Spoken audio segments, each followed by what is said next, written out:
ছাত্রলীগের দুই পক্ষের দ্বন্দ্বের জেরে আগামী 17 নভেম্বর পর্যন্ত বন্ধ ঘোষণা করা হয়েছে রাজশাহী প্রকৌশল ও প্রযুক্তি বিশ্ববিদ্যালয়। কর্তৃপক্ষের নির্দেশে এরই মধ্যে হল ছেড়েছেন শিক্ষার্থীরা।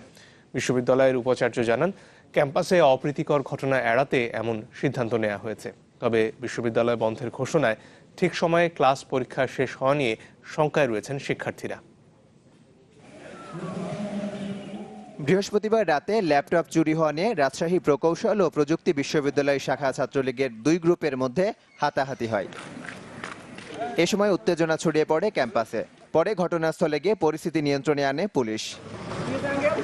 শুক্রবার সকালে জরুরি বৈঠকে বসে বিশ্ববিদ্যালয় প্রশাসন।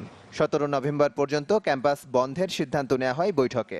যেহেতু একই সিরিজের দুটো গ্রুপের ছেলেদের মধ্যে কালকে কিছু ভুল বুঝাবুঝি কারণে তারা হাতাহাতি করেছে, স্বাভাবিকভাবে আমরা চাচ্ছি না যে এটা আরো প্রসারিত হোক। সুতরাং একটু তারা ডিটাচ থাকলে বা বাসায় চলে গেলে হয়তো এই জিনিসটা থেকে তারা বেরিয়ে আসতে পারবে।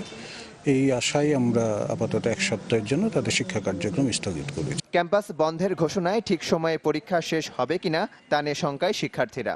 যদি একদিন ছুটি থাকে তাহলে আমরা বলি যে একদিনে আমরা পিছিয়ে গেলাম, তো সেই হিসাবে ক্ষতিগ্রস্ত তো একটু হবে। আর এখন এক সপ্তাহ পিছিয়ে যাওয়ার কারণে এক সপ্তাহ পরীক্ষা পিছিয়ে যেতে পারে। যে কোনো ধরনের অপ্রীতিকর ঘটনা এড়াতে বিশ্ববিদ্যালয়ে আইনশৃঙ্খলা বাহিনীর অতিরিক্ত সদস্য মোতায়েন করা হয়েছে। Desk report, channel 24।